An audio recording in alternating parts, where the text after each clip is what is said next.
is of no value unless you put it into practice. May I repeat again? Knowledge is of no value unless you put it into practice.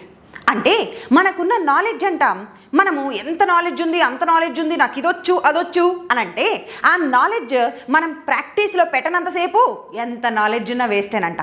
అయితే same ఇప్పుడు దీన్నే ఇంగ్లీష్కి apply చేద్దాం. చూడండి, ఇప్పుడు మనం నేర్చుకుంటున్న English ఈ పీపీటీస్లో, మన నోట్స్లో, వీడియోస్ రూపంలో అలా క్యాప్చర్ అయిపోయి అలా బందీగా ఉండిపోతే there is of no value. ఇప్పుడు మనం నేర్చుకుంటున్న ఇంగ్లీష్కి ఎలాంటి వాల్యూ ఉండదు unless you put it in to practice. మనం నోరు తెరిసి ప్రాక్టీస్ చేసి డే టు డే లైఫ్లో అప్లై చేస్తే తప్ప whatever you are learning here that is of no use. అది నో యూస్, నో వాల్యూగా మిగిలిపోతుంది. So friends, what I would like to insist upon, ఏ విషయంలో చెప్పాలనుకుంటున్నానంటే ఒక్కటి గుర్తుపెట్టుకోండి, ఇక్కడ నేర్చుకునే ప్రతిదీ డే టు డే లైఫ్లో అప్లై చేయండి. ఇక్కడ నేను ఇస్తున్న ప్రతి క్లాస్ అలాంటిదేనండి, మనం డైలీ లైఫ్లో అప్లై చేసే సెంటెన్సెస్ నేను ఇస్తున్నా ప్రతిరోజు. So keep that in mind. Practice well with this wonderful motivational words. Let's dive into our session. మన సెషన్లోకి వెళ్ళిపోదాం. As usual let's start our session with a beautiful tongue twister. ఈ రోజు మన టంగ్ ట్విస్టర్ ఏంటి అని అంటే, give papa a cup of proper coffee in a copper coffee cup. Give Papa a cup of proper coffee in a copper coffee cup. Give Papa a cup of proper coffee in a copper coffee cup. Give Papa a cup of proper coffee in a copper coffee cup. ఇది ఒక్కసారి ఒక 10 సార్లు పలకండి, నోరు ఎందుకు స్పీడ్గా తిరగదో చూద్దాం. So మనం చేయాల్సింది ఏంటి అని అంటే, ఇక్కడ నింపుతున్నాము, దీన్ని కూడా మరి ప్రాక్టీస్ చేయాలి కదా, టంగ్ ట్విస్ట్ అవ్వాలి. So practice well, tongue twist ఇచ్చేలాగా ప్రాక్టీస్ చేయండి. సో ఫ్రెండ్స్, నా ఇంతకు ముందు సెషన్లో నేను already I have given you something. అంటే డైలీ చేసే పనులకైతే వర్బ్ ఫస్ట్ ఫామ్ యూజ్ చేస్తామని నేర్చుకున్నాం. ఈరోజు మరి డైలీ రొటీన్ నేర్చుకున్నాం కదా, మరి పాస్ట్ అయితే ఎలా చెప్పాలి, ఫ్యూచర్ అయితే ఎలా చెప్పాలి చూడబోతున్నాం. మనం చేసే పనుల్ని, మనం ప్రతిరోజు చేసే పనుల్ని ఏమంటాము అని అంటే వర్బ్స్ అని అంటాం. అయితే ఈ వర్బ్స్ని V1, V2, V3, V4 ఇలా 4 రకాలుగా డివైడ్ చేస్తూ వస్తాం. వర్బ్ 1 ఎప్పుడు యూజ్ చేస్తామంటే ప్రతిరోజు మనం చేసే పనులకి V1 యూజ్ చేసాం. V2, V3 పాస్ట్ కోసం వాడతాము. V4 ఒక పని జరుగుతూ ఉంది అని చెప్పే సందర్భాల్లో V4 యూజ్ చేస్తాం. అవును కదా. అయితే ఇంతకుముందు మనం డైలీ రొటీన్ అంటే ప్రతిరోజు చేసే పనులకి V1 పెట్టి నేర్చుకున్నాం. ఇప్పుడు పాస్ట్ గురించి చెప్పాలి, డైలీ ఎప్పుడు డైలీయేనా, మరి గతం గురించి మాట్లాడే సందర్భాలు వస్తాయి కదా, మరి గతం గురించి చెప్పాలంటే V2 కానీ V3 కానీ.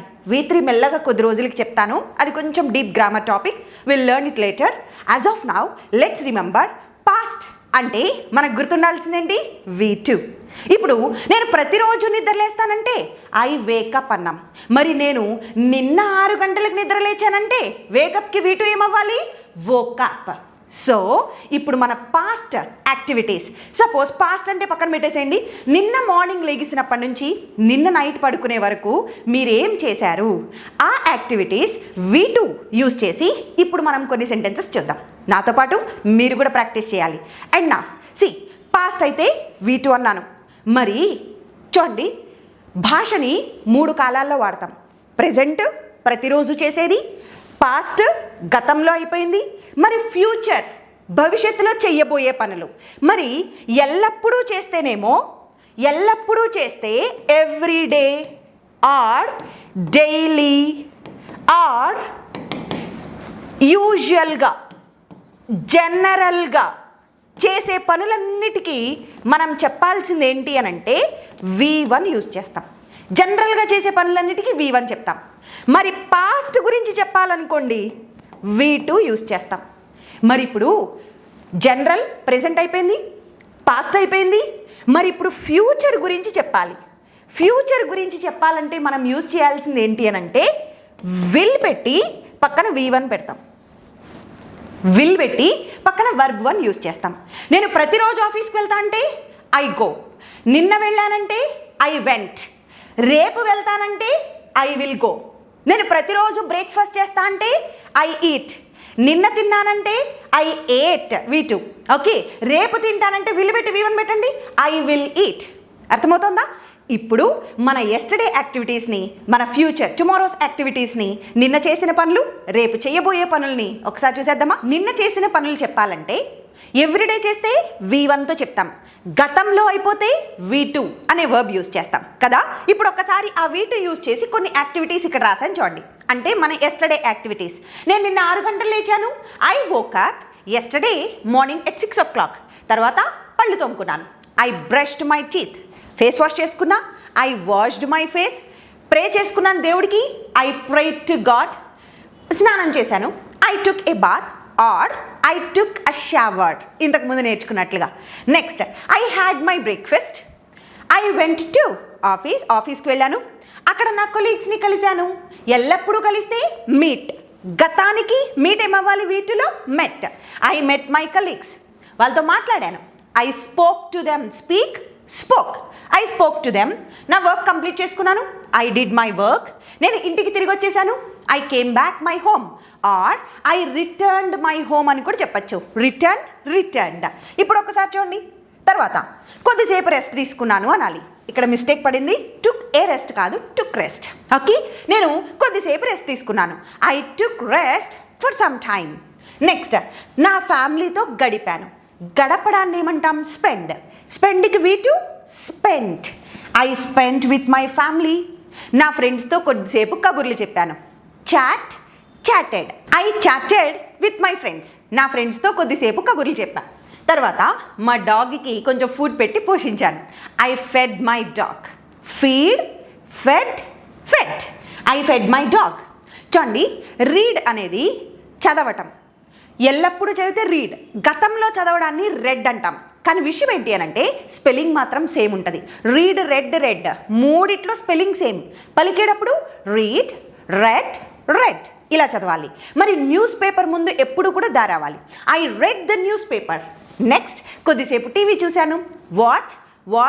వాచ్డ్. నిన్న చూశాను కాబట్టి I watch TV. Next dinner చేశాను. I had my dinner. I went to bed. I had a nice sleep. లేదా ప్రశాంతంగా పడుకున్నానని చెప్పడానికి I had a sound sleep. ఇలా కూడా చెప్పచ్చు. So these are all about past. గతం గురించి అయితే ఇలా చెప్పాం. మరొకసారి ఫ్యూచర్ అయితే ఎలా చెప్పాలో చూద్దాం. చూడండి, మరి ఫ్యూచర్లో ఒక పని చేస్తా. రేపు నిద్ర లేస్తా అంటే వేకప్. ఫ్యూచర్లో ఏమవ్వాలి? Will wake up. ఓకే, సో ఇప్పుడు ఒకసారి ఫ్యూచర్ యాక్టివిటీస్ చూద్దాం. ఫ్యూచర్ అంటేనే మనకు గుర్తు రావాల్సింది విల్ పక్కన వర్బ్ ఫస్ట్ ఫామే వస్తుంది. రేపు నిద్ర లేస్తాను. I will wake up tomorrow. మరి రేపు పళ్ళు తోముకుంటా. I will brush my teeth. నేను రేపు దేవుడికి ప్రేయర్ చేస్తా. I will pray. ఫ్యూచర్ అంటే విల్ పెట్టాలి, V1 పెట్టాలి. ఇది మాత్రం మర్చిపోద్దు. I will pray. రేపు స్నానం చేస్తా. I will take a bath. I will have my breakfast. I will go to office. I'll do my work. I'll have lunch at 1.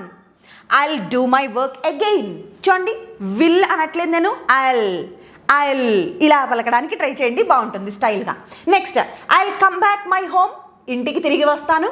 లేదా ఐల్ రిటర్న్ మై హోమ్ అని కూడా చెప్పచ్చు. Next I will spend with my family. నా ఫ్యామిలీతో కొద్దిసేపు గడుపుతా. Will spend. రేపు నా ఫ్రెండ్స్తో చాట్ చేస్తా. I will chat. I will feed my dog. నా డాగ్ని ఫుడ్ పెడతాను నా డాగ్కి. I will read the news paper.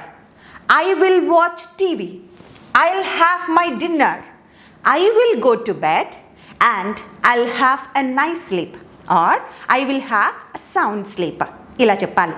So friends, అర్థమైంది కదా? ఎవ్రీడే V1, గతంలో చేసిన పనులకి V2 యూజ్ చేయాలి. మరి ఫ్యూచర్లో చేస్తాను అని చెప్తే విల్ అనేది యూజ్ చేస్తాం. ఇప్పుడు మీ పాస్ట్ యాక్టివిటీస్ని, మీ ఫ్యూచర్ యాక్టివిటీస్ని కమెంట్ సెక్షన్లో నాకు తెలియజేయండి. అర్థమైందా? సో ఇలాంటి క్లాసెస్ మరిన్ని కావాలి అని అంటే ఆఫ్లైన్ హైదరాబాద్, అమీర్పేట్, ప్రజ్ఞా స్పోకెన్ ఇంగ్లీష్ ఇన్స్టిట్యూట్. లేదు ఆన్లైన్ కావాలంటే most welcome. Online Zoom classes కూడా ఉన్నాయి. So feel free to call these numbers. Thank you so much. Practice well, keep smiling, take care.